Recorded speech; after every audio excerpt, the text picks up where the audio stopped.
The rain had turned the alley behind Romano's into a slick, treacherous maze of puddles and garbage bags.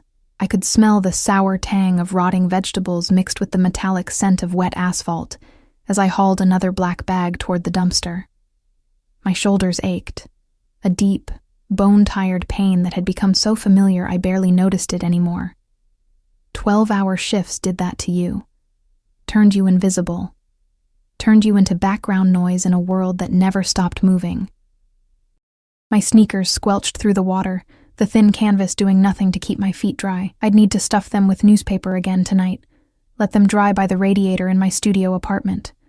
If they dried, if the radiator worked, the building super had been promising to fix it for 3 weeks now. But promises didn't keep you warm in December. I was reaching for the dumpster lid when I heard it. A sound that didn't belong. A grunt. Low, pained, human. My hand froze on the metal, heart suddenly hammering against my ribs. The alley stretched behind me, dark except for the weak yellow glow of the single security light above Romano's back door. Shadows pooled in every corner, thick and impenetrable. Hello? My voice came out smaller than I intended, swallowed by the drumming rain. Another sound. Closer this time. The scrape of shoes against pavement, unsteady, heavy. I should have gone back inside, should have locked the door, and let someone else deal with whatever this was. But my feet moved forward instead, drawn by something I couldn't name. Curiosity. Stupidity. That same reckless instinct that had gotten me into trouble more times than I could count. The man appeared from behind the dumpster like a ghost materializing from smoke. He was tall. So tall I had to tilt my head back to see his face. Even hunched over, one hand pressed against the brick wall for support, he towered over me. His suit was the first thing I noticed. Black, perfectly tailored, the kind of fabric that probably cost more than my monthly rent. It caught the light differently than normal clothes, shimmering slightly even in the dim alley. Rain beaded on the shoulders, rolling off like the material was rejecting the very idea of getting dirty. Then I saw the blood. It spread across his white shirt in a bloom of crimson, stark and terrifying against the pristine fabric. His other hand clutched his side, fingers pressed tight against the wound, but blood seeped between them anyway, dark and thick. Jesus Christ, I breathed. His head lifted, and I found myself staring into eyes so dark they looked black in the shadows. His face was young, younger than the expensive suit suggested. Maybe 30, if that. Sharp cheekbones, a jaw that could have been carved from marble, lips pressed into a thin line of pain. He was beautiful in a way that made your chest tight. The kind of beautiful that belonged on magazine covers or movie screens, not bleeding out in an alley behind an Italian restaurant. Help. The word came out rough, scraped raw. His accent was subtle, but there. Italian, I thought, though I couldn't be sure. Please. Every instinct screamed at me to run. This was trouble. This was danger wrapped in an Armani suit and bleeding all over my Tuesday night. But his eyes, God, his eyes held mine like I was the only solid thing in a world that was tilting sideways. He took a step toward me and his legs gave out. I moved without thinking, lurching forward to catch him. His weight nearly took us both down. But I managed to brace against the wall, my arms wrapping around his torso. He was solid muscle beneath the suit, heavy and warm despite the rain. The smell of him hit me all at once. Expensive cologne, something dark and woody, mixed with copper and the sharp medicinal scent of whatever antiseptic he'd tried to use on the wound. "I've got you," I heard myself say, though I had no idea if that was true. "I've got you." His head dropped to my shoulder, breath hot against my neck. This close I could feel the tremor running through him, the way his body fought to stay conscious. His blood was warm against my hands, soaking through my cheap polyester uniform, and distantly I thought about how I'd never get the stain out. "Can't... Here," he managed, voice fading. "They'll... find me." "Who?" I tried to shift his weight, to see his face. "Who's looking for you? Should I call the police?" The reaction was immediate. His hand shot up, fingers wrapping around my wrist with surprising strength. "No." The word came out sharp, commanding despite his condition. "No police. A chill ran down my spine that had nothing to do with the rain. "Okay," I said quickly. "Okay. No police, but you need a hospital. You're losing too much blood." "No hospital." His grip tightened, and I felt the calluses on his palm, rough against my skin. These weren't the hands of someone who spent their days behind a desk. "Please, just somewhere safe, somewhere they won't look." This was insane. Every cell in my body knew it was insane. I didn't know this man. Didn't know what he'd done to earn a knife in the ribs, or who was hunting him through the streets. Getting involved in this, whatever this was, could only end badly for someone like me. But his blood was on my hands now, warm and sticky and undeniably real. And when he looked at me again, those dark eyes somehow finding focus despite the pain, I saw something I recognized. Desperation. The kind that came from having nowhere else to turn. "My apartment," I whispered, the words escaping before I could stop them. "It's not far. 3 blocks. He nodded once, a sharp jerk of his chin, and I felt his weight shift as he tried to stand straighter. "Good girl," he murmured, and something in the way he said it made heat bloom in my cheeks despite everything. Getting him out of the alley was a nightmare. He was too heavy, too tall, and every step sent fresh blood seeping through his shirt. I kept one arm locked around his waist, his arm draped over my shoulders, and tried not to think about what I was doing, tried not to think about my coworker's face when I didn't come back inside, or the cameras that might be watching, or the very real possibility that I was helping a criminal escape. The streets were emptier than usual, the rain keeping most people indoors. Still, every car that passed made my heart jump into my throat. Every shadow seemed to hide watching eyes. "What's your name?" His voice cut through my panic, surprisingly steady. "Emma." I don't know why I told him the truth. "Emma Collins." "Emma." He repeated it like he was tasting it, rolling it around in his mouth. "Pretty name for a pretty girl."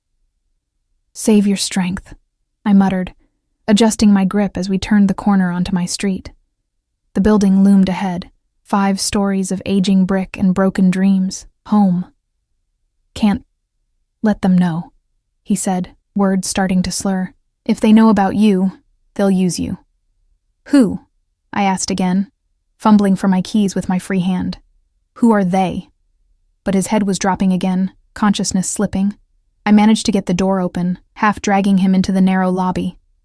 The stairs looked impossibly steep. "Come on," I urged, hiking his arm higher around my shoulders. "Just 3 flights. You can do 3 flights." We made it to the second landing before his knees buckled. I caught him against the wall, his face pressed into my hair, breathing hard. This close, I could feel his heartbeat. Too fast, too uneven. "Stay with me," I said, surprised by the fierceness in my own voice. "Don't you dare pass out on these stairs." A sound escaped him that might have been a laugh. "Bossy." "Yeah, well, you literally fell into my arms.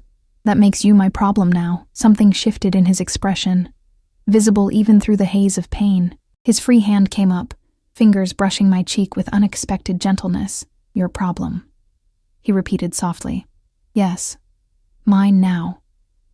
The words didn't make sense, but I didn't have time to puzzle them out. I could hear Mrs. Chen's door opening on the first floor, her walker scraping against the tiles. The last thing I needed was witnesses. "Move," I hissed, and somehow we made it up the final flight. My apartment was exactly as I'd left it.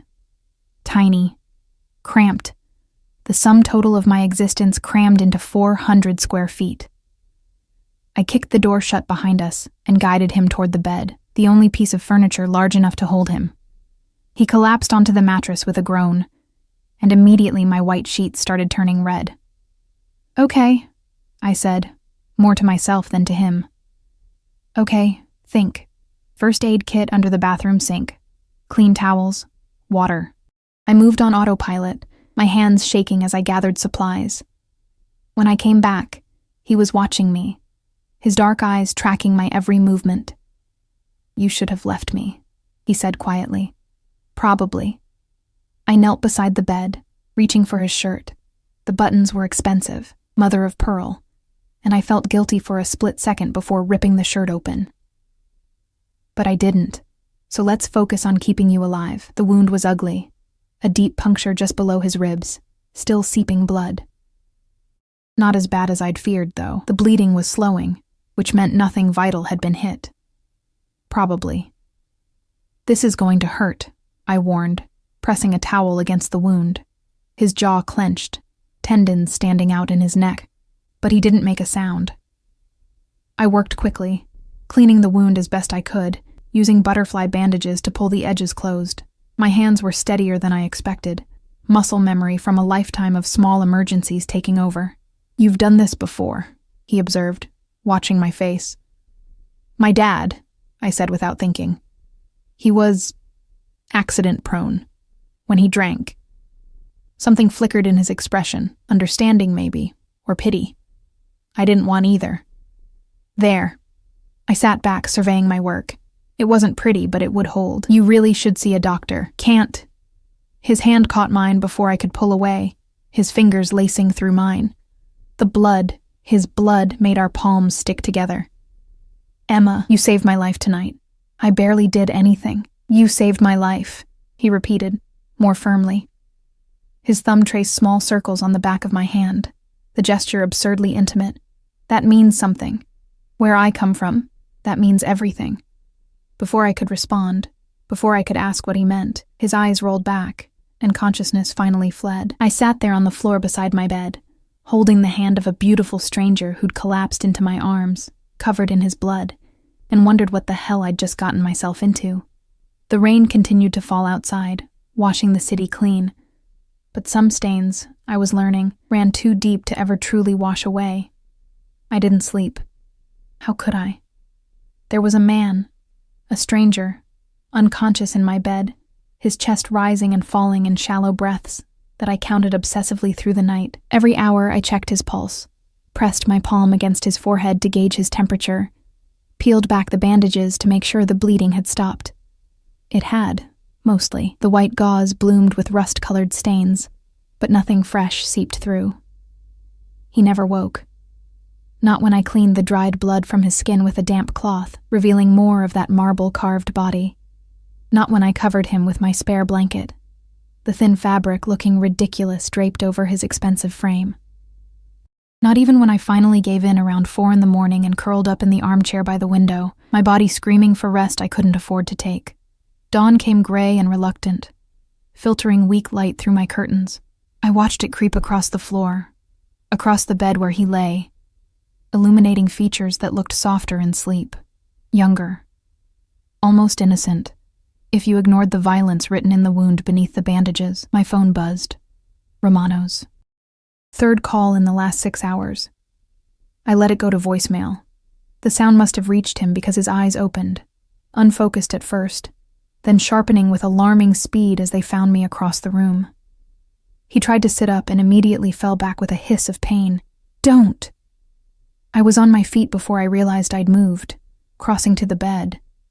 "You'll tear the wound open." His gaze locked onto mine, and I felt pinned by it, examined. In the morning light, his eyes weren't black after all. They were the deepest brown I'd ever seen, flecked with amber near the pupils, beautiful and dangerous, like looking into the heart of a fire. "You stayed," he said. It wasn't a question. Where else would I go? It's my apartment. The corner of his mouth lifted, barely, but enough that I caught it. "You could have left, called someone, turned me in." "To who? You said no police." I moved to the kitchen area, 3 steps away, everything within arm's reach in this shoebox, and filled a glass with water. "Here, you need to hydrate." He accepted the glass, our fingers brushing.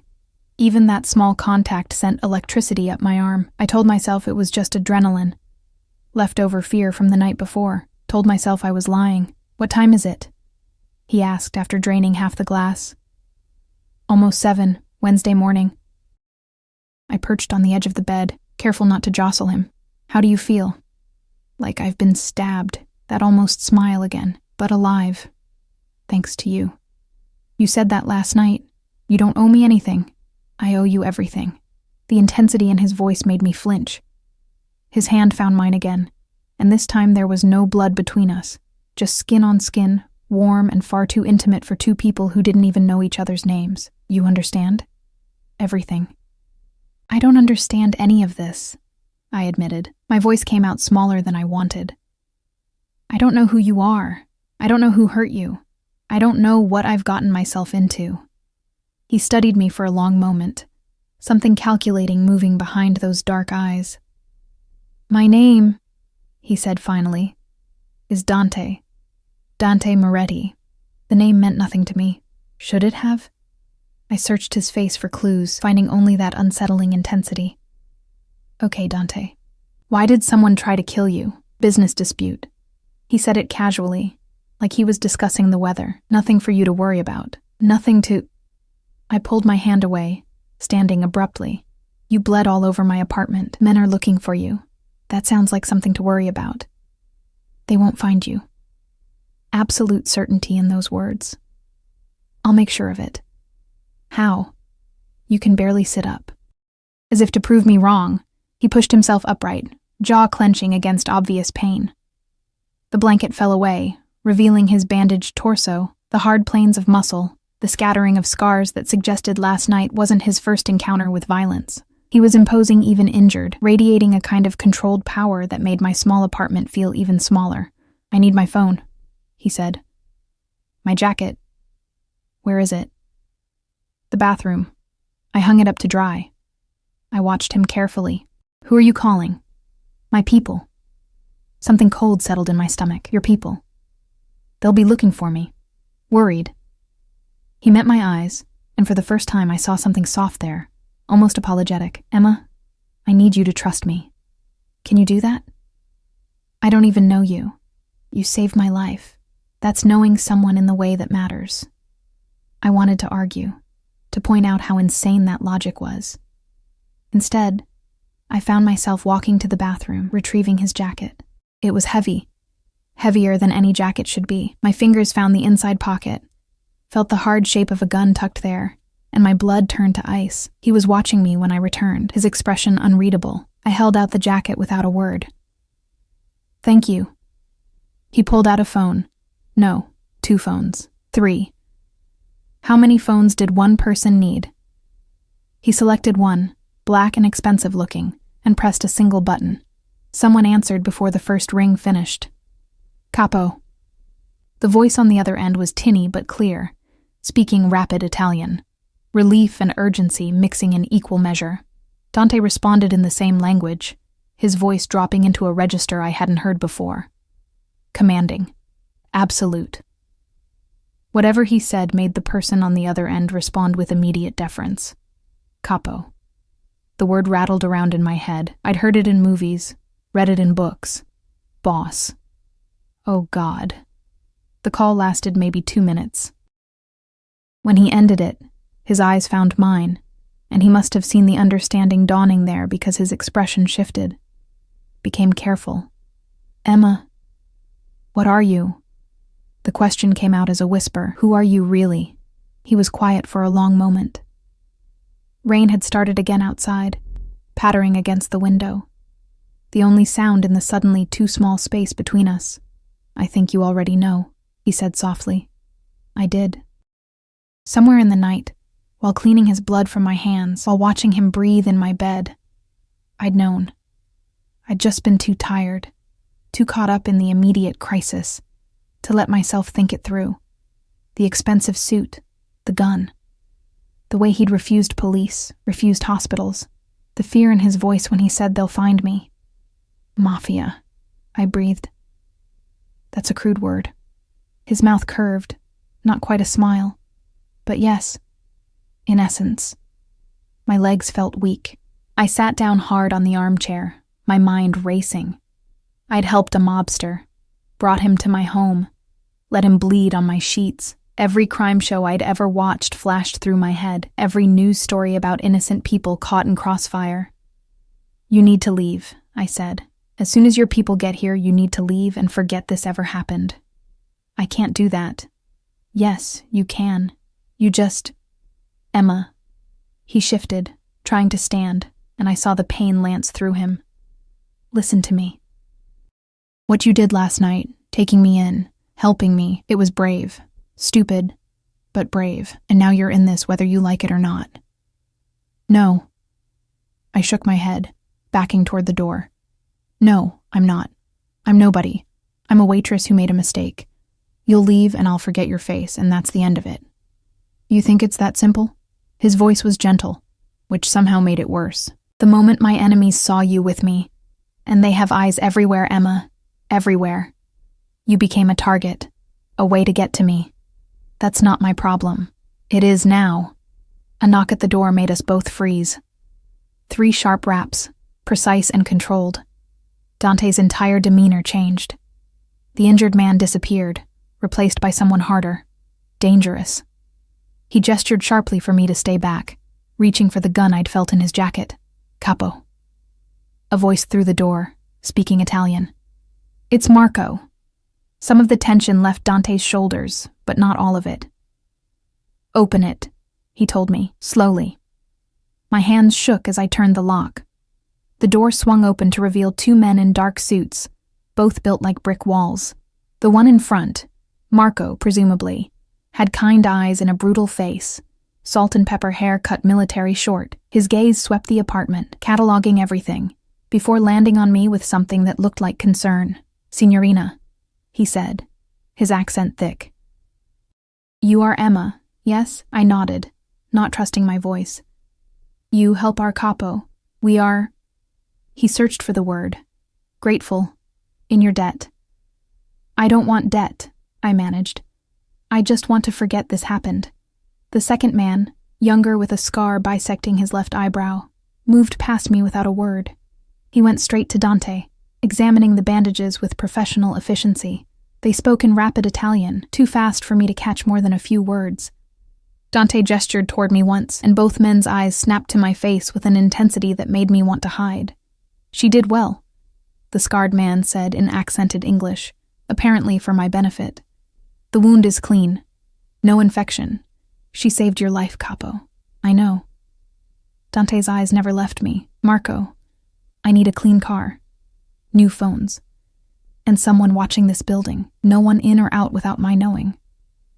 Dante, I started. No one in or out, he repeated, voice hardening. She's under protection now. My protection. Anyone who touches her answers to me. The weight of those words settled over me like a physical thing. Protection. It sounded like safety, but I heard the chains underneath, the cage door closing. You can't do this, I said. You can't just decide I'm your responsibility. I already did. He stood finally, using Marco's shoulder for support. Even diminished by injury, he dominated the space. You saved my life, Emma Collins. In my world, that creates a bond, an obligation, and I always honor my obligations. I didn't ask for this, neither did I. Something raw flashed across his face. Neither of us asked for any of this, but here we are. Marco and the other man were efficiently gathering Dante's things, the bloodied shirt, his phones, anything that might identify him. They moved with practiced ease, clearly accustomed to cleaning up after their boss's disasters. We have a safe house prepared, Marco said. Doctor is waiting. We should go, Capo, before the Vitales realize I'm alive, Dante finished. He took a step toward me, and I backed up instinctively. Something pained crossed his features. Emma, I need you to understand something. What happened last night, you stumbling into my path, that wasn't chance. That was fate. That's not real. In my world, it's the only thing that's real. He was close enough now that I could smell that dark cologne again, mixing with the copper tang of blood. You're mine to protect now, mine to keep safe. And I will. I promise you that. No one will touch you. No one will hurt you. Not while I breathe. The possessiveness in his voice should have terrified me. It did terrify me, but underneath the fear, something else stirred. Something I didn't want to name. I have to go to work, I said, clinging to normalcy like a lifeline. They're already calling. I can't just disappear. You won't. He glanced at Marco, some silent communication passing between them. You'll go to work. You'll keep your life, but you'll have shadows now, men who'll make sure you stay safe. That's not protection. That's surveillance. It's both. No apology in his voice. Emma, the people who did this to me, they won't stop. And if they think you mean something to me, I don't mean anything to you. We just met. His hand came up, fingers brushing my cheek with the same unexpected gentleness as the night before. You held my life in your hands, he murmured. You chose to save me when you could have walked away. That means everything. Marco cleared his throat. Capo, we really should... I know. But Dante didn't move, his eyes searching mine like he was trying to memorize my face. I'll see you again soon, Emma. Count on it. They left the way they'd come, efficiently, professionally, erasing every trace of their presence. Except for the blood on my sheets, except for the gun-shaped weight of knowledge sitting heavy in my chest, except for the feeling of Dante's fingers on my skin, burning like a brand. I stood in my empty apartment, listening to the rain, and knew with absolute certainty that my life had just changed forever. The chains were already closing around me. I just couldn't decide yet if I wanted to break free. 3 days passed before I saw him again. 3 days of looking over my shoulder at every corner, jumping at shadows that moved wrong, feeling eyes on me everywhere I went.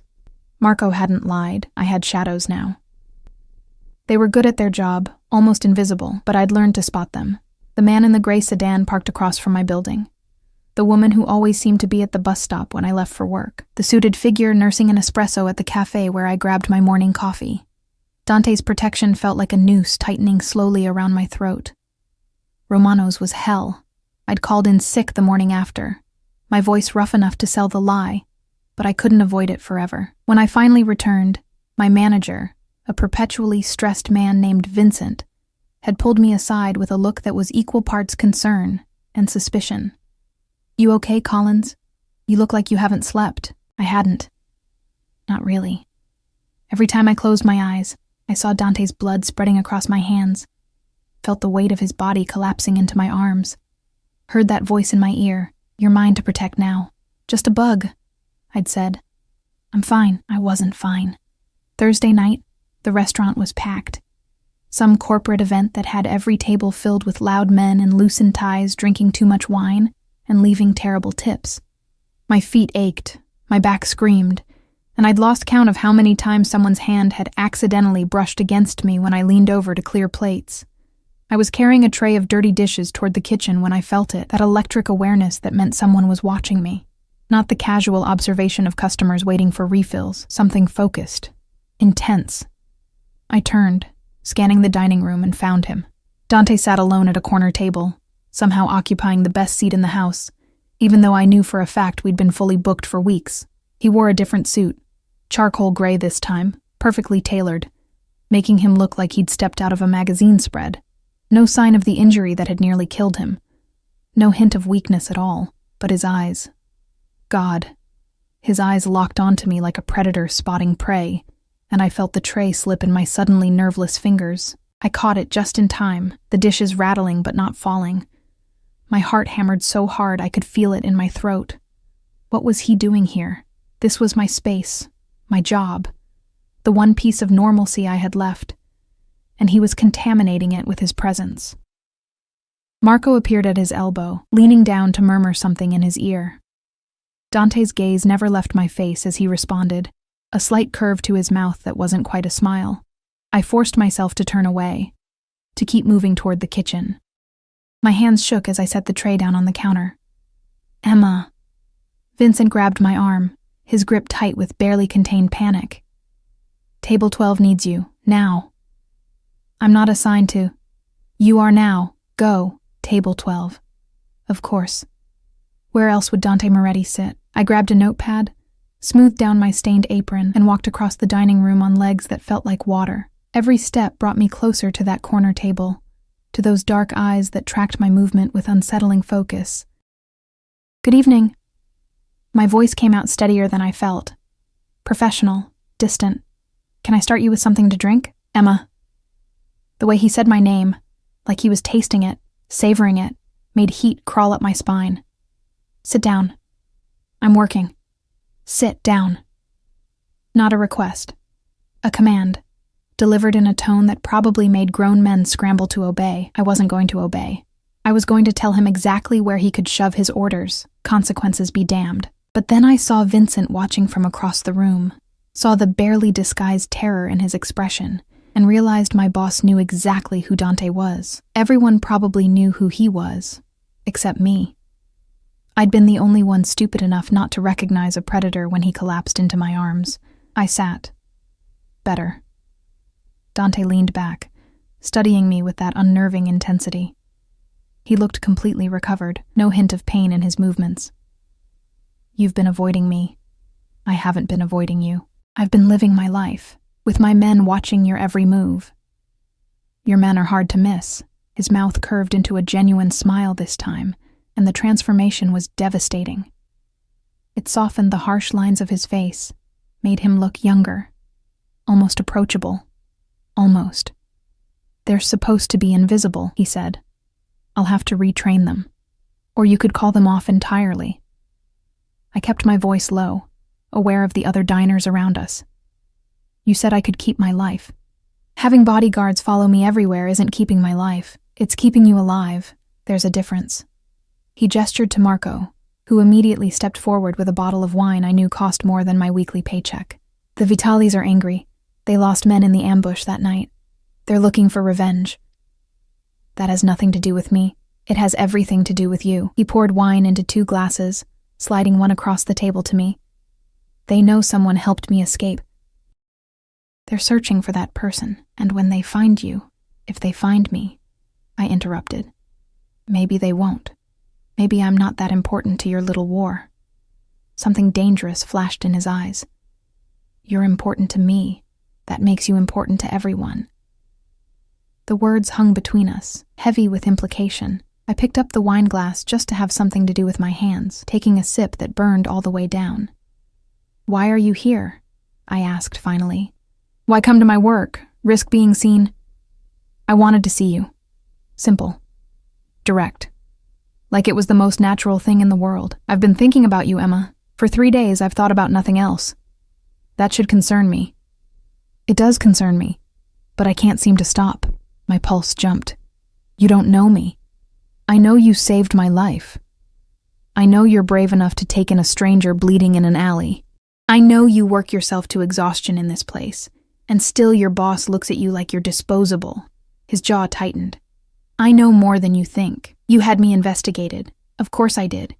You became my responsibility the moment you touched me. I needed to know everything. Your name, your history, where you live, what you fear. He leaned forward, elbows on the table, and the intensity rolling off him made it hard to breathe. I know your father died 2 years ago. Liver failure. I know you're alone in this city, working 3 jobs just to keep that apartment. I know you're stronger than you have any right to be. Anger sparked in my chest, hot and defensive. You have no right to dig into my life. I have every right. You're mine now. I'm not yours. I'm not anyone's. Emma. The way he said my name this time was different. Softer. Almost gentle. I understand you're frightened. This world I live in, it's not kind. It's not safe. But I can protect you from it. I can give you things you've never dreamed of. I don't want your money. Everyone wants money. Not me. I set the wine glass down too hard. The sound sharp in the intimate space between us. I want my life back, the one I had before you fell into it and turned everything upside down. He watched me for a long moment, something unreadable moving behind those dark eyes. That life is gone, Piccola. The moment you chose to help me, it ended. You can't go back. You can only move forward. With you. Yes. With me. No hesitation. No doubt. I can give you safety, Emma. Comfort. Everything you've been struggling for, I can provide in an instant. All you have to do is let me. And what do you get out of this arrangement? His smile returned, sharper this time, knowing. You, I get you. The honesty in those words should have repulsed me. Should have sent me running back to the kitchen, back to my tiny apartment, back to anything that wasn't this dangerous man offering to cage me in gold, but heat pooled low in my stomach anyway. Unwanted and undeniable. I need to get back to work, I managed. No, you don't. He gestured again, and I watched in horror as Vincent appeared at the table, wringing his hands nervously. "Mr. Moretti," my boss said, his voice obsequious in a way I'd never heard before. "Is everything satisfactory?" "Very. Emma will be joining me for dinner. Take her off the schedule for the rest of the night." Of course, Emma. You're free to go." "Vincent," I started. "It's fine, Collins. Really. Take the night off. You've earned it." He scurried away before I could argue, and I turned back to Dante with fury rising in my throat. "You can't do this. You can't just buy people." "I didn't buy anyone. I made a request. Your boss was happy to accommodate." He poured more wine, completely unbothered by my anger. "Now, tell me what you'd like to eat. The chef here is excellent, though I suspect you already know that."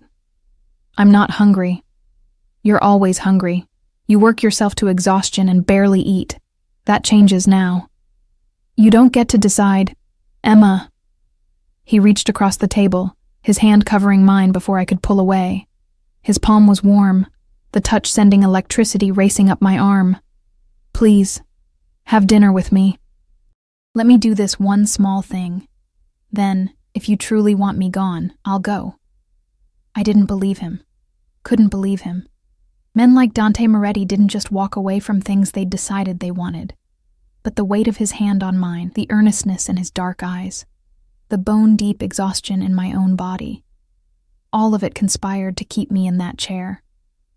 "One dinner," I said finally. "That's all." His smile was victorious. One dinner. He ordered for both of us, dishes I'd served 100 times but never tasted, each one more expensive than the last. The food was incredible, melt-in-your-mouth perfect, and I hated that I couldn't help savoring every bite. Hated that across from me, Dante watched me eat with satisfaction, warming his features. "You have no family?" he asked between courses. "No one who checks on you?" "My dad was all I had. After he died," I shrugged, pushing risotto around my plate. "I figured out how to manage alone." "You shouldn't have to manage. You should be taken care of. By you." "Yes, by me." He said it like it was inevitable, like the universe had already decided, and we were just playing out the script. "I can give you a better life, Emma, a real home. Security. All you have to do is say yes." "To what exactly? What are you asking me?" He was quiet for a moment, considering. "I'm asking you to let me keep you safe. To accept my protection. To stop fighting this thing between us and see where it leads. There's nothing between us. We're strangers. We stopped being strangers the moment your arms caught me. The moment you chose to save me instead of save yourself." He leaned forward again, and I was drowning in those eyes, in the intensity of his focus. "I've done terrible things, Emma. Things that would make you run screaming if you knew the details. But with you..." He paused, something almost vulnerable crossing his face. "With you, I want to be better. You make me want to be better. That's not fair." My voice came out hoarse. "You can't put that on me. I'm not responsible for your redemption. I'm not asking you to redeem me. I'm asking you to let me worship you." The word hit me like a physical blow. Worship. As if I was something precious, something sacred, instead of a broke waitress with nothing to offer. "You're insane," I whispered. "Probably." His thumb traced circles on the back of my hand, the gesture hypnotic. "But I'm also serious, deadly serious. You're in my head, Emma Collins, in my blood, and I don't think you're ever leaving." A crash from across the room shattered the moment. I jerked my hand away, turning to see one of the other waitresses, Sophia, staring at our table with wide, horrified eyes. She'd dropped a tray, glass and ceramic scattered across the floor, but she wasn't looking at the mess. She was looking at Dante, then at me, then back to Dante. Recognition and fear warred in her expression. "Sophia." I started to stand, to help clean up. "Stay." Dante's voice froze me in place. His gaze had shifted to the other woman, something cold and assessing in the look. "Marco." The bodyguard materialized from wherever he'd been lurking, moving toward Sophia with purpose. She backed up, nearly stumbling over the broken dishes. "It's fine," she stammered. "I'm fine, just clumsy." I'll clean it up. But her hands shook as she bent to gather the larger pieces, and I saw tears threatening to spill down her cheeks. She knew who Dante was, knew what he represented, and seeing me sitting here with him, eating his expensive food, accepting his attention, it had terrified her. It should terrify me too. Why didn't it terrify me more? I need to help her, I said, starting to rise again. This time Dante didn't stop me. 10 minutes, he said quietly. Then you come back. We're not finished talking. I nodded and fled to Sophia's side, dropping to my knees among the wreckage. She grabbed my arm hard enough to bruise, her lips close to my ear. Are you insane? She hissed. Do you know who that is? Yes. Then why are you sitting with him? Emma, he's dangerous. People disappear around men like him. You need to run. I can't. The truth of it sat heavy in my chest. He won't let me. Her face crumpled. Oh, God. Emma, it's fine. I'm fine. He thinks he owes me something. It'll blow over. But even as I said the words, I knew they were a lie. Nothing about Dante Moretti was going to blow over. He'd attached himself to me like a shadow, and shadows didn't leave just because you wanted them to. I helped Sophia clean up the mess, hyper-aware of Dante's eyes burning into my back the entire time. When I finally returned to the table, he was on his phone, speaking rapid Italian in that commanding tone that made even Marco straighten nervously. He ended the call as I sat down. Your friend is frightened of me. Most people probably are, but not you. It wasn't a question. Why aren't you frightened of me, Emma? I thought about lying, about telling him I was terrified, that every instinct screamed at me to run, but his eyes held mine, demanding honesty, and I found myself giving it. I don't know, I admitted. Maybe I should be, but when I look at you, all I see is the man who was bleeding in my arms, the one who said please like it hurt him. That man didn't seem dangerous. He seemed human. Something shifted in his expression. Surprise, maybe, or something deeper. His hand found mine again across the table, and this time I didn't pull away. I am dangerous, Piccola, he murmured. Make no mistake about that, but never to you. Never, ever, to you. The promise in those words wrapped around me like chains made of silk. Beautiful. Suffocating, inescapable. The car waiting outside Romano's wasn't subtle. A black Mercedes with windows tinted so dark they looked like mirrors. Marco held the door open, his expression professionally blank, while Dante's hand rested on the small of my back, guiding me forward with gentle but inexorable pressure. I can take the bus, I said, even though we both knew it was pointless. Not anymore. Dante's voice was firm. Not ever again. The interior smelled like leather, and that dark cologne of his, expensive and intoxicating. I sank into seats softer than my mattress while Dante settled beside me, close enough that his thigh pressed against mine. Marco took the front passenger seat, and another man I didn't recognize slid behind the wheel. Where are we going? I asked as the car pulled smoothly into traffic. Somewhere safe. Dante was looking at his phone, scrolling through messages with a frown. Somewhere we can talk without interruption. We just talked, for 2 hours. That wasn't talking. That was me watching you eat and wanting to feed you every bite myself.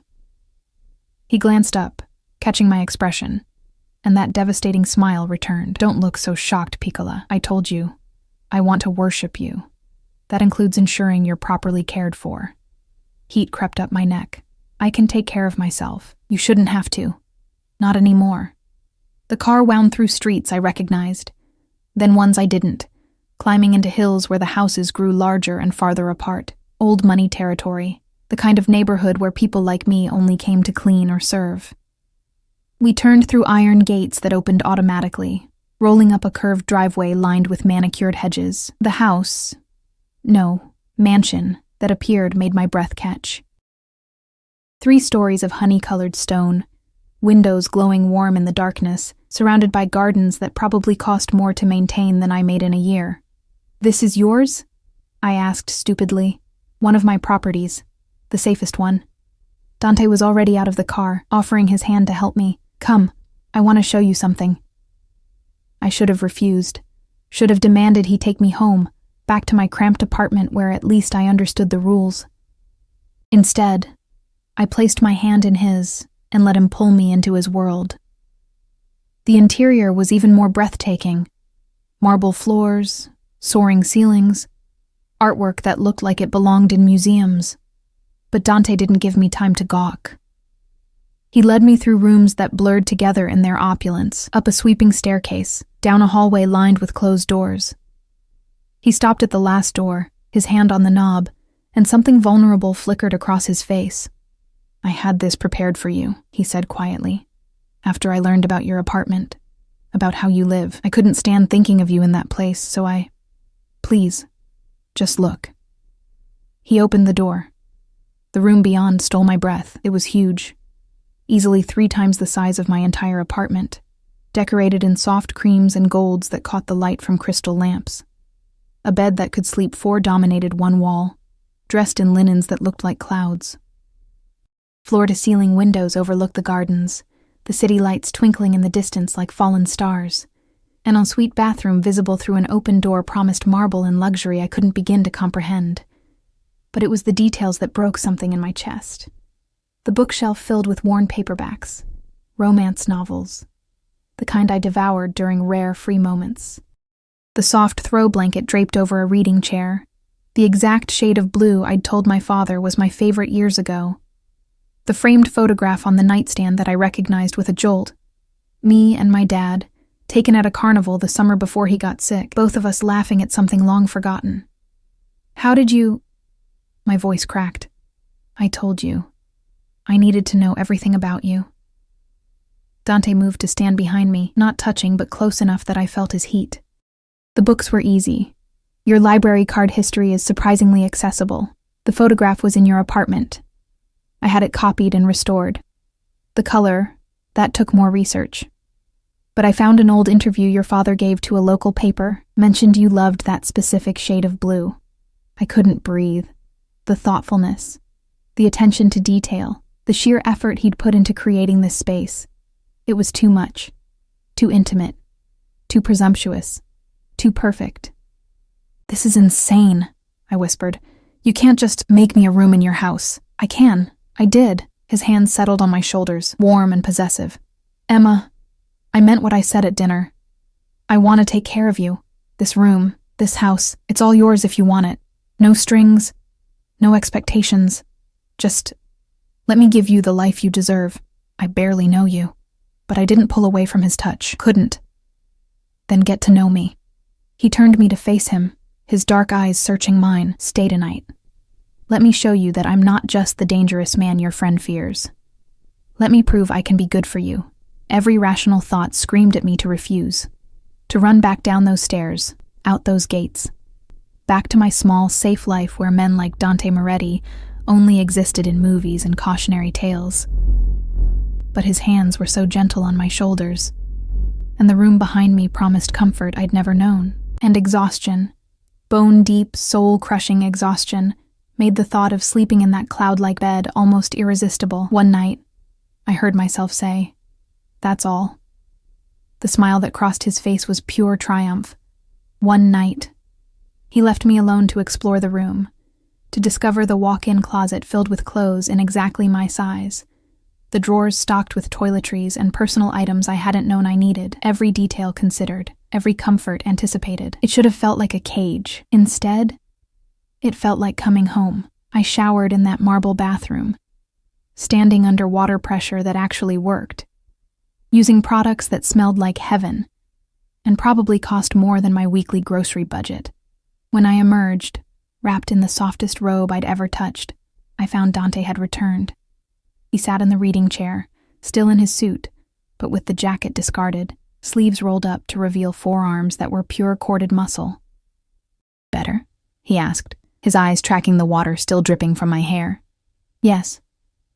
I clutched the robe tighter. "Thank you." "Don't thank me. This is the bare minimum of what you deserve."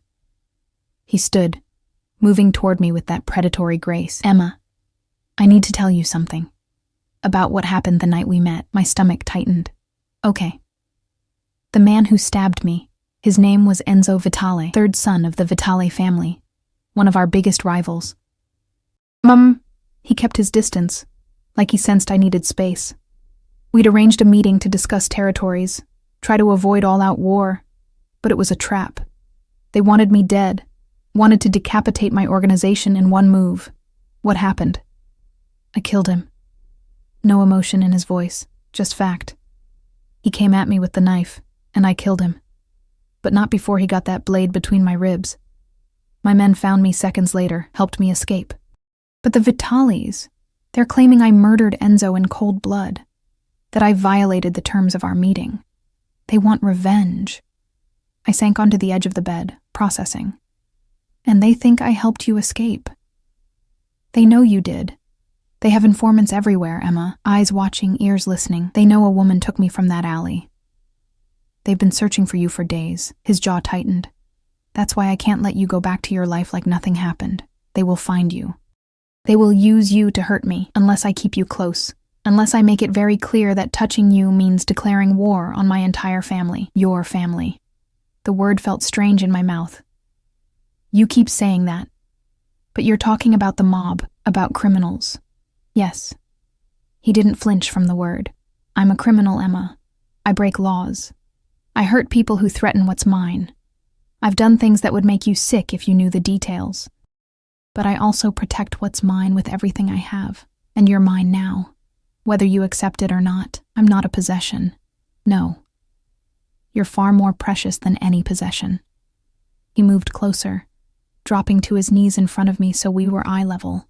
The position should have been submissive, but somehow he still radiated power. You're the woman who saved my life, who looked at me bleeding and broken and chose kindness. Do you understand how rare that is? In my world, people don't help without expecting payment. They don't show mercy without ulterior motives. But you did. You saved me because it was the right thing to do. His hands covered mine where they clutched the robe. That makes you dangerous, Piccola. Dangerous to me. Because now I can't stop thinking about you, can't stop wanting to keep you safe, keep you close, keep you mine. It's obsession. Possession. Every dark thing your romance novels warn against. And I should let you go. Should send you far away where my world can't touch you. But you won't. I already knew the answer. No, I won't. I'm too selfish. Too obsessed. His thumbs traced patterns on my knuckles. I want you, Emma. Want you in ways that should shame me. And I'll use every resource I have to make you want me back. That's not how feelings work. You can't just manufacture attraction, can't I? His gaze dropped to my lips, then back to my eyes. Your pulse is racing. I can see it in your throat. Your breathing changed the moment I knelt in front of you. You're attracted to me, even if you don't want to be, even if it terrifies you. He was right.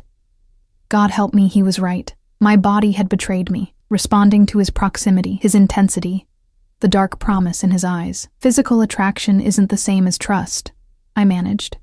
No, but it's a start. He released my hand, standing. Get some sleep, Emma. Tomorrow we'll talk more. You'll see that I can be good for you, that this life I'm offering isn't a prison. It's freedom from everything you've been struggling against. He moved toward the door, and panic surged unexpectedly in my chest. Where are you going? My room, down the hall. He paused, looking back. Did you think I'd stay? Force myself on you? I don't know what to think about you. Think that I'm a monster who wants to be your monster. Think that I'd burn the world down before I let anyone hurt you. Think that I'm patient enough to wait until you come to me willingly. His smile was dark. Because you will, Piccola. Eventually you'll stop fighting this and let yourself fall. And I'll be right there to catch you. He left, the door clicking shut behind him, and I was alone in that beautiful room with my racing heart and treacherous thoughts. I should have run. Should have climbed out that window, stolen a car, disappeared into the night. Instead, I crawled into that impossible bed, surrounded by softness and the faint scent of Dante's cologne that seemed to linger in everything, and fell into the deepest sleep I'd had in years. When I woke, morning light was streaming through those floor-to-ceiling windows, and the smell of coffee drifted from somewhere below. I found clothes laid out, jeans that fit perfectly, a soft sweater, even undergarments in exactly my size. Everything I needed, anticipated before I even knew I needed it. I dressed in a daze and followed the coffee smell downstairs, through rooms that looked different in daylight. Less intimidating. More like a home that happened to be obscenely expensive. Dante stood in a kitchen that could have housed my entire apartment, wearing dark slacks and a white shirt with the sleeves rolled up. He looked domestic and dangerous all at once, and when he smiled at my appearance, my traitorous heart skipped. "Coffee?" he offered, already pouring a cup. "I wasn't sure how you take it, but I had Marco research your usual order." "Of course you did." I accepted the cup. Perfect temperature, perfect ratio of cream to sugar, and tried not to think about how he'd known. "Did you sleep?" "Some. Mostly I worked." He gestured to a laptop open on the counter, screens full of text I couldn't read from this distance. "The Vitales made a move last night. Nothing serious, just posturing, but it reminded me why keeping you close is necessary." "Dante?" "Emma?" He moved around the counter, invading my space in a way that should have felt aggressive but somehow didn't. "I know you're scared. I know this is overwhelming, but I need you to understand something. Those men, they don't play by rules. They don't care about innocence or fairness. If they find you without my protection, they will hurt you in ways I can't even speak aloud. And then they'll send pieces of you back to me as a message." Horror crawled up my spine. "You're trying to scare me. I'm trying to make you understand reality. My reality, which is now your reality." His hand came up, cupping my cheek with surprising gentleness. "I will not let that happen. I will keep you safe, but you have to let me. You have to stop fighting this and accept that your life has changed." "What if I can't?" My voice came out small. "What if I can't accept this? Then I'll wait. And protect you anyway. Because walking away isn't an option anymore, Piccola. For either of us." His phone buzzed. Harsh, insistent. He glanced at the screen, and something cold passed over his features. "Marco needs me. Business that can't wait." He looked back at me, conflicted. "Will you be here when I return?" It was the first time he'd phrased it as a choice. The first time he'd acknowledged I could leave if I truly wanted to. I thought about my apartment, probably being watched by Vitale men. My job, where Sophia had looked at me with such fear. The life I'd built that suddenly felt like tissue paper, fragile, temporary, ready to tear at the first strong wind. Then I thought about this kitchen, the room upstairs, the way Dante's eyes softened when they landed on me. The safety he promised. Even if it came wrapped in possession and control. "I'll be here," I whispered. The smile that crossed his face was pure relief. He pressed a kiss to my forehead, chaste, reverent, and then he was gone. Marco and 2 other men materializing to follow him out. I stood alone in that enormous kitchen, coffee cooling in my hands, and wondered if I'd just made the biggest mistake of my life, or if, somehow, I'd just chosen to save myself the same way I'd saved him. The cage door had closed. I just couldn't tell yet if I was the prisoner, or if I'd found sanctuary. Blocko 5. 2 weeks. That's how long it took for my old life to become a memory, something distant and half-forgotten like a dream upon waking. 2 weeks of living in Dante's mansion, surrounded by luxury I'd never imagined, protected by men who materialized from shadows whenever I so much as thought about leaving. 2 weeks of falling. I told myself I was just being practical. That staying here, accepting his protection, was survival instinct and nothing more. But that lie grew harder to maintain every time Dante came home and sought me out first, before his men, before his business, before everything else that demanded his attention. He'd find me in the library he'd shown me on day 3, another room filled with books he'd somehow known I'd love, and just watch me. Those dark eyes tracking my movements like I was something precious he couldn't quite believe was real. "Tell me about your day," he'd say, settling into the chair across from mine, and I'd find myself talking. About the books I'd read, the gardens I'd explored, the strange domesticity of living in a house with a dozen people who all deferred to me like I was someone important. In return, he told me pieces of himself, careful pieces, edited for my protection, but pieces nonetheless. About growing up in his world, inheriting power at 23 when his father was killed, about the weight of protecting not just himself, but hundreds of people who depended on him. About the loneliness of trust being a luxury he couldn't afford, until you, he'd said one night, wine making him more honest than usual. You don't want anything from me except to be left alone. That's refreshing. I don't want to be left alone anymore, I'd admitted before I could stop myself. The look in his eyes had burned. Now it was Friday evening, and I stood in front of the mirror in my room. My room. I'd started thinking of it, which was dangerous, smoothing down the dress Dante had sent up. Deep emerald green, designer label. Probably worth more than I used to make in 3 months. It hugged curves I usually hid under baggy uniforms, made me look like someone who belonged in his world. A knock at the door made my pulse jump.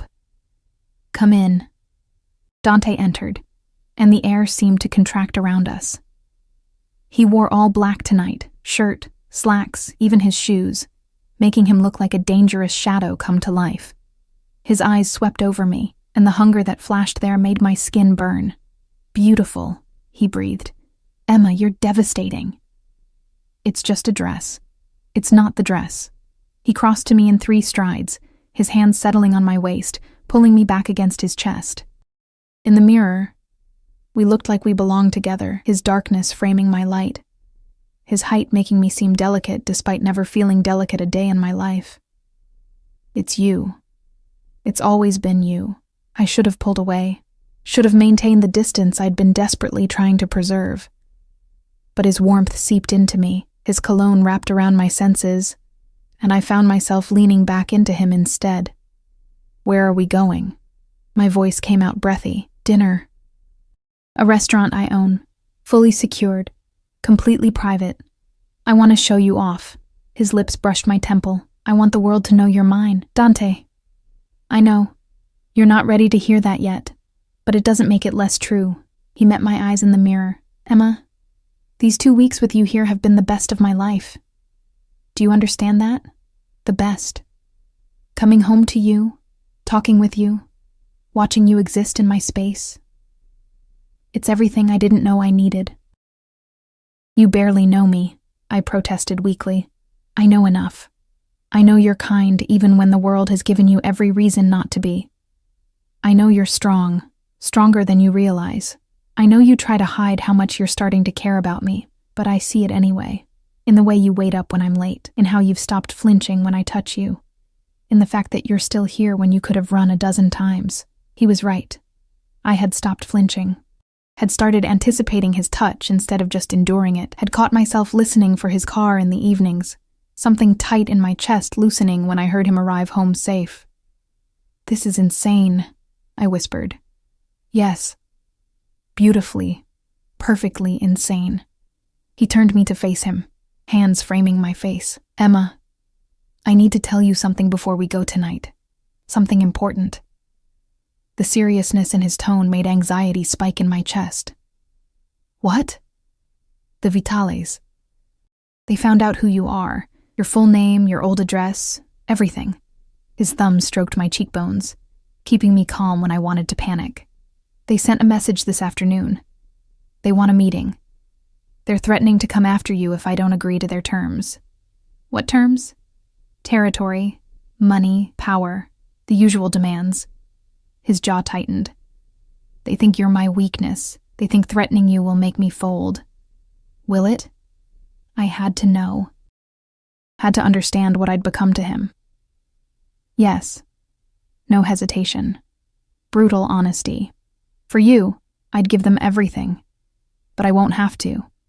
Because tonight, at dinner, I'm making a very public statement. I'm claiming you officially, making it known that you're not just under my protection. You're mine, my woman, and anyone who touches you declares war on my entire organization. The possessiveness should have angered me. Should have sent me running back to my room, demanding he take me anywhere but deeper into his world. Instead, warmth bloomed in my chest, spreading through my limbs like whiskey. What if I don't want to be claimed? But even I heard the lack of conviction in my voice. Then tell me no. His eyes searched mine, vulnerable despite his power. Tell me you don't feel this thing between us. Tell me you don't think about me the way I think about you. Tell me your heart doesn't race when I walk into a room. Tell me any of that, and I'll step back. I'll keep you safe from a distance. I'll let you go. I couldn't. God help me. I couldn't tell him any of those things because they'd all be lies. I'm scared, I admitted instead. Good. You should be. I'm terrifying when it comes to protecting what's mine. He pressed his forehead to mine, breathing me in. But Emma, I promise you this. I will never hurt you. I will kill anyone who tries. I will build you a fortress out of my own bones if that's what it takes to keep you safe. All you have to do is say yes. Say you're mine the way I'm already yours.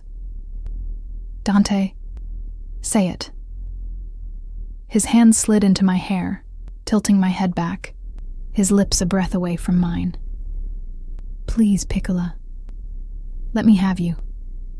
Let me worship you the way I've been dying to since the moment you caught me in that alley. Every rational thought, every self-preservation instinct, every warning voice in my head, they all went silent in the face of the raw need in his eyes. This powerful man, this dangerous criminal who could have anything he wanted, was begging me, asking for permission instead of just taking. Yes, I breathed. The kiss was immediate, consuming, turning my world inside out. His mouth claimed mine like he was starving for it, one hand still in my hair while the other pressed into the small of my back, crushing me against him. I kissed him back just as desperately, weeks of tension and denial breaking like a dam. He tasted like whiskey and danger and something uniquely him, addictive in a way that should have terrified me. When he finally pulled back, we were both breathing hard. His eyes had gone almost black with desire, pupils blown wide. Mine, he said against my lips. Say it. Yours, I whispered back, and felt the truth of it settle into my bones. I'm yours. The smile that crossed his face was pure triumph and wonder mixed together. And I'm yours, Emma Collins, for however long you'll have me. The restaurant was everything he'd promised. Exclusive, beautiful, and completely empty except for us. He'd reserved the entire place, filling it with candlelight and roses, making me feel like something out of a fairy tale. We ate courses I couldn't even name, drank wine that probably cost more than my monthly rent used to, and between it all, he touched me, his hand on mine, his fingers trailing up my arm, his foot hooked around my ankle under the table. Claiming, possessive, undeniable. I need you to understand something, he said as dessert arrived. After tonight, after this becomes public, there's no going back. You'll be marked, associated with me. My enemies will see you as a target. My allies will see you as someone to respect and protect. Your old life, it ends permanently. It already ended, I said.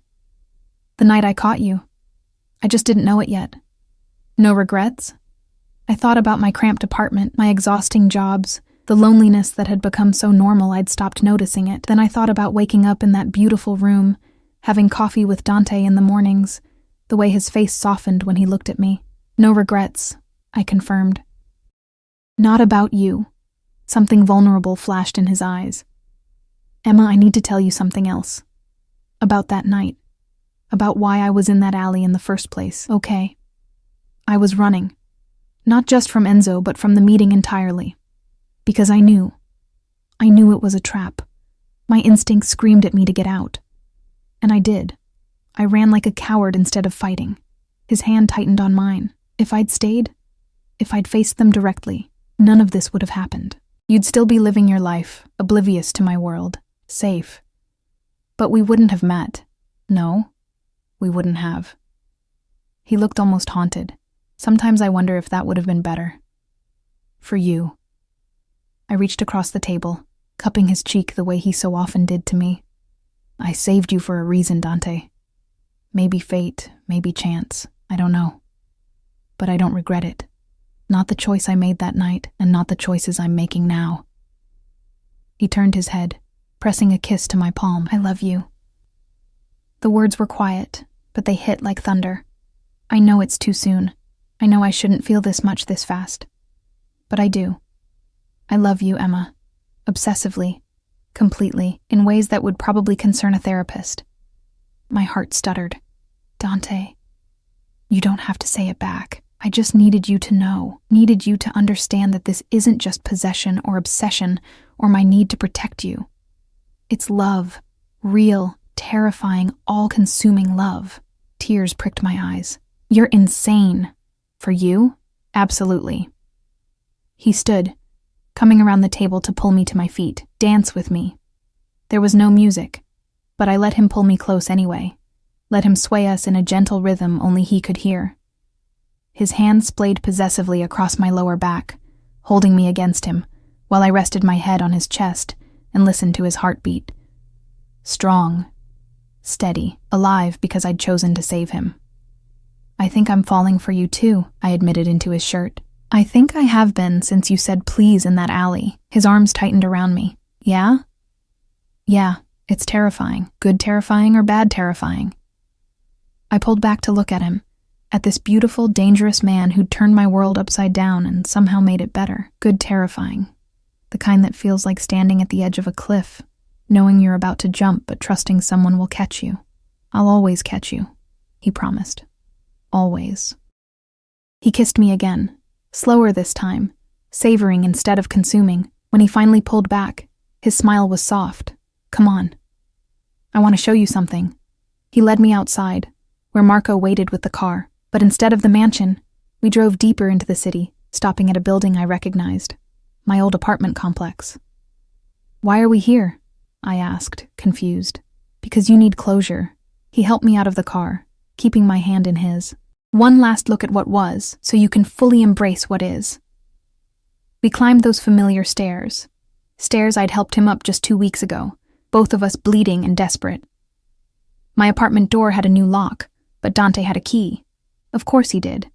Inside, everything was exactly as I'd left it, except cleaner. The blood-stained sheets were gone, replaced with new ones. My few possessions had been packed carefully into boxes, labeled and ready to move. I had my people come through, document everything, pack what you might want to keep, Dante explained. The rest, the furniture, the kitchen supplies, I'm donating to a women's shelter. Unless you want any of it. I walked through the tiny space, seeing it with new eyes. Had I really lived here? Had this cramped dark box really been home? No, I said finally. I don't want any of it, except... I grabbed the worn photograph of me and my dad from the nightstand, the original that Dante had copied. Just this. Then it's yours. He watched me carefully. Emma, this place, you're sure you're ready to leave it behind? I looked around one last time, at the radiator that never worked, at the water stains on the ceiling, at the life I'd built out of necessity and stubbornness. It had served its purpose, kept me alive, kept me moving forward, but it had never been more than survival. Dante offered me more than survival. He offered me life. I'm sure, I said, turning back to him. Take me home. The smile that crossed his face was brilliant. Home, he repeated, like he was testing the word. Yes. Let's go home. The drive back felt different, lighter, like I'd shed some invisible weight I hadn't realized I'd been carrying. When we pulled through those iron gates, when I saw that beautiful house lit up against the night sky, something in my chest unlocked completely. This was home now. He was home now. Inside, Dante pulled me close again, his hands framing my face with that gentleness that never failed to surprise me. Emma Collins, you've made me the happiest man alive tonight. You know that? I'm starting to realize it. Good. Because I plan to spend every day proving I'm worthy of the gift you've given me. His thumb traced my lower lip. Your trust. Your presence. You, Dante. I covered his hands with mine. I love you too. I don't know if it's smart or safe or sane, but I do. I love you. The kiss he gave me was different from the others. Softer, deeper, full of promise instead of just passion. When he swept me into his arms and carried me up those stairs, I didn't protest. When he laid me on that cloud-like bed and worshipped every inch of me the way he'd promised, I surrendered completely. And later, when I lay wrapped in his arms, listening to his heartbeat slow as he drifted toward sleep, I realized something fundamental had shifted. I'd walked into that alley 2 weeks ago as one person, alone, struggling, invisible to the world. I'd caught a falling stranger and somehow caught myself in the process. Now I was someone different, someone cherished, someone protected, someone loved with an intensity that should have been frightening, but instead felt like finally being seen. Thank you, Dante murmured into my hair, half asleep. For saving me. For staying. For choosing this. For choosing me. Thank you for falling into my arms, I whispered back. His arms tightened around me, possessive even in sleep, and I let myself sink into it, the possession, the protection, the fierce devotion of a man who'd turned my world upside down and somehow made it right. The cage had become a sanctuary, the chains had become wings, and the stranger who'd collapsed into my arms had become home. Outside, rain began to fall again, soft, cleansing, washing away the last traces of who I used to be. But inside, wrapped in warmth and safety and love, I'd never felt more free. This was my new life, my choice, my future. And I was finally, fully, completely ready to embrace it.